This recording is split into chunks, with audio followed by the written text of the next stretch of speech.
तो एक नहीं, दो नहीं, तीन नहीं, पूरे के पूरे 4 रिफर्बिश लैपटॉप अभी हमारे पास यहां रखे हैं। ये रिफर्बिश लैपटॉप अप्रोक्सीमेटली मैंने 8 से 9 महीने पहले खरीदे थे। तब से इन लैपटॉप्स को हम प्रॉपर्ली कंटिन्यूअस यूज कर रहे हैं। तो उसी यूज के एक्सपीरियंस के बेसिस पे मैं अपना फीडबैक इन रिफर्बिश लैपटॉप के बारे में आज इस वीडियो में आप लोगों के साथ शेयर करने वाला हूं। जो मुझे अपनी वीडियोस में भर भर के पूछा जाता है कि भैया क्या ये रिफर्बिश सच में काम के होते हैं, क्या मुझे एक रिफर्बिश लैपटॉप खरीदना चाहिए? अगर परचेज के विद इन 7 डेज कोई भी इशू इन रिफर्बिश लैपटॉप में आता है तो वो कैसे क्लेम कर सकते हैं? या जो हमें सेलर इन रिफर्बिश लैपटॉप्स के ऊपर 6 मंथ्स की वारंटी प्रोवाइड करता है, तो वो वारंटी क्लेम करने के लिए हमें किसके पास जाना है? क्या आफ्टर 6 मंथ्स इनकी कंडीशन कैसी हो जाती है? क्या ये रिफर्बिश लैपटॉप सच में वर्थ इट होते हैं? तो वही सारे के सारे क्वेश्चंस जो आपके मन में है वो इस वीडियो में पूरा जेन्युइन तरीके से शेयर करने वाला हूं। क्योंकि यार ये इशू मैंने भी फेस किए कि कैसे मैंने वारंटी क्लेम की, कैसे मैंने रिफंड क्लेम किया, क्या क्या दिक्कतें मुझे इन लैपटॉप्स में हुई।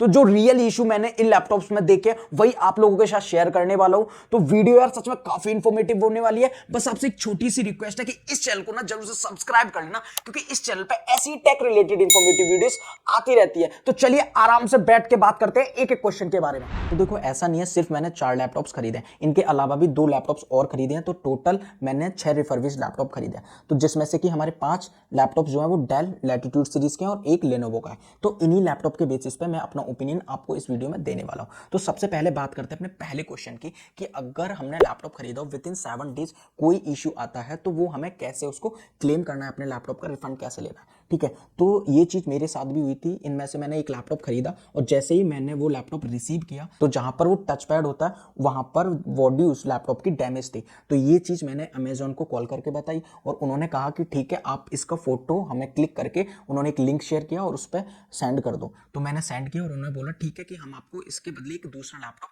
रिप्लेस कर देंगे, मतलब दूसरा लैपटॉप दे देंगे।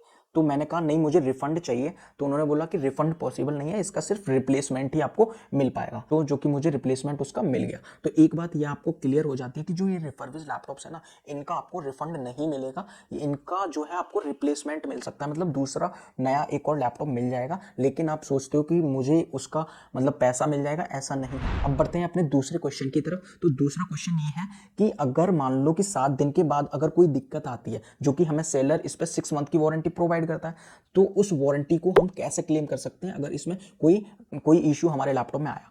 तो ये भी चीज़ मेरे साथ हुई। तो जो कि मैंने यहाँ आपको बताया कि जो कि मैंने 6 लैपटॉप खरीदे हैं, जिसमें से 5 जो लैपटॉप्स हैं वो हमारे डेल के हैं। तो उनमें से एक डेल के लैपटॉप का ना जो कीबोर्ड है वो मेल फंक्शनिंग करने लगा। मेल फंक्शनिंग से मतलब है कि वो ना प्रॉपर्ली काम नहीं कर रहा था। मैं एक की दबा रहा हूँ तो उसमें 4 की अपने आप ही दब जा रही थी। तो यही चीज़ मैंने अमेजोन को कॉल करके बताई। तो उन्होंने मुझे बोला कि आप डायरेक्टली सेलर को कांटेक्ट करो। उन्होंने मुझे सेलर की डिटेल्स प्रोवाइड करी और उन्होंने कहा कि आप ना अभी सेलर को कांटेक्ट करो। तो मैंने कहा नहीं, मैंने तो भाई आप ही के पास से लैपटॉप खरीदा है, तो मैं पहले अमेजोन को कॉल करूंगा ना। तो उन्होंने बताया कि ऐसा नहीं है, ये थर्ड पार्टी सेलर होते हैं, तो इनको आपको पहले डायरेक्टली ही कॉल करना है।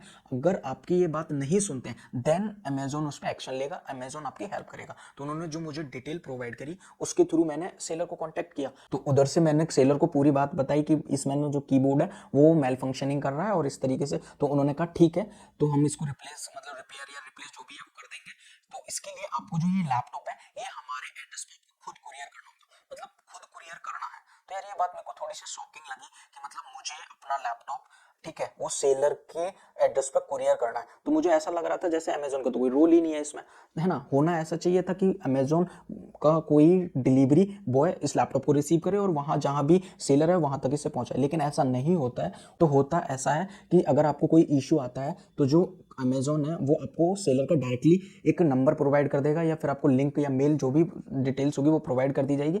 उसके थ्रू आपने उसको कांटेक्ट करना है, उसके थ्रू ही आपने उसको कन्विंस करना है कि मेरे में ये दिक्कत है तो आप इसको ठीक करो। तो वो आपसे अपना जो लैपटॉप है आपको अपने एड्रेस पर कुरियर कराने के लिए बोलेंगे। तो आई होप ये चीज़ आपको क्लियर हो गई होगी कि कैसे आप वारंटी को क्लेम कर सकते हो। तो इसके साथ एक और चीज़ आप लोगों के साथ शेयर करूंगा। तो जो मेरा एक और लास्ट जो 6 लैपटॉप था ना जो हमने लेनोवो का खरीदा था, उस लैपटॉप को मैं ना थोड़ा डिस्प्ले का इशू आ गया। डिस्प्ले का मतलब मैंने जब इसकी अनबॉक्सिंग अपने चैनल पर करी थी तब भी मैंने बताया था कि इस प्राइस में उन्होंने मुझे उस लैपटॉप में टच डिस्प्ले दी थी, तो मैंने गैस कर लिया था कि मतलब ये 3 से 4 महीने बाद ही इसकी डैमेज हो जाएगी। तो वैसा ही हुआ, वो खुद ही ऑटोमेटिकली उसके जो बेजल्स हैं वो खुद ही डैमेज हो गए, लाइनिंग खुद ही बन के आ गई थी। और यही चीज़ मैंने अमेजोन को कॉल करके बताई, अगेन उन्होंने मुझे उस सेलर का नंबर प्रोवाइड किया, मैंने सेलर को बताई, तो सेलर ने कहा भैया कि इसकी तो जो डिस्प्ले है वो बेजल्स डैमेज हो गए हैं पूरी तरीके से, ये हमारी वारंटी में नहीं आती है। तो उस कंडीशन में मेरी कोई हेल्प नहीं की, मैंने अमेजोन से भी बोला और सेलर से भी। तो अब बात कर लेते हैं अपने तीसरे क्वेश्चन की, क्या आफ्टर 6 मंथ जो ये लैपटॉप की कंडीशन खराब हो जाती है। तो देखो जैसे कि मैंने आपको बताया कि इन लैपटॉप्स को हम अप्रोक्सीमेटली 8 से 9 महीने से कंटिन्यूसली यूज कर रहे हैं, तो अभी तक ये प्रॉपर्ली हमारे जो लैपटॉप्स में प्रॉपर्ली चल रहे हैं। एक लैपटॉप में बीच में ही दिक्कत आई थी जिसमें कि कीबोर्ड से रिलेटेड थी, और एक और लैपटॉप जो डिस्प्ले से रिलेटेड था, तो वो 6 महीने से पहले ही आ चुकी थी, लेकिन हमने उसका जो डिस्प्ले थी वो भी ठीक करा ली और जो हमारा कीबोर्ड था वो खुद ही हमने ठीक कराया था, ठीक है, जैसे कि मैंने आपको बता दिया है। तो उसके बाद ये जो लैपटॉप्स में प्रॉपर्ली चल रहा है, कोई दिक्कत अभी इन लैपटॉप्स में नहीं आई है, ठीक है। तो मतलब इसमें जो भी ब्राउजिंग का हमारा काम होता है वो प्रॉपर्ली कर पा रहे हैं, ठीक है, ना ही सॉफ्टवेयर से रिलेटेड कोई दिक्कत आई है, ना ही हार्डवेयर से रिलेटेड, ठीक है। लाइट वेट एडिटिंग हम इसमें करते रहते हैं, तो कोई भी इसमें अभी तक कोई इशू नहीं आया है। तो अब बढ़ते हैं अपने एक और क्वेश्चन की तरफ कि मतलब ये जो लैपटॉप्स होते हैं ये अंदर से कैसे होते हैं, क्या इनकी कंडीशन होती है। तो यही क्यूरियोसिटी यार मुझे भी थी, तो इसको जानने के लिए मैंने अपना पूरा लैपटॉप खोल दिया और देखा, तो यहाँ पर जो बैटरी लगी हुई है वो हमारी डेल की ही लगी हुई है। अब ये ओरिजिनल बैटरी है या फिर फर्स्ट कॉपी है यार कैसी है ये मुझे भी नहीं पता है, लेकिन अगर मैं बात करूँ ये चलती कितनी है, तो यहाँ पर जो ये मेरी बैटरी लाइफ है वो 2 से 2.5 घंटे चल जाती है, ठीक है। रिफर्बिश्ड लैपटॉप में इतना ही आप एक्सपेक्ट कर सकते हो। और यहाँ पर जो रैम लगी हुई है ना वो भी हमारे यहाँ पर सैमसंग की लगी हुई थी। जो यहाँ पर जो SSD लगी हुई है वो एक NVMe SSD है, वो जिसकी कंपनी हमारी PowerX है, ठीक है। तो ये चीज़ें इसमें लगी हुई हैं, तो काफ़ी ठीक है, मतलब कोई ऐसा दिक्कत नहीं है। तो अब बात कर लेते हैं ये जो रिफर्बिश्ड लैपटॉप है ये सच में वर्थ इट होते हैं क्या, ये आपको भी खरीदने चाहिए। तो यार मेरा ना आंसर थोड़ा सा रहेगा कि हाँ, लेकिन विद द सम कंडीशंस क्या है। तो जैसे कि मैंने आपको बताया, तो यहाँ हमने 6 रिफर्बिश्ड लैपटॉप्स खरीदे, जिसमें से हमारे एक लैपटॉप में कीबोर्ड से रिलेटेड थोड़ा सा इशू आया, जिसे हमारा जो वारंटी में कवर हो जाता है, लेकिन हमने खुद से उसको रिप्लेस कर लिया, ठीक है। लेकिन जो एक बड़ा इशू हमारे लेनोवो के लैपटॉप में आया,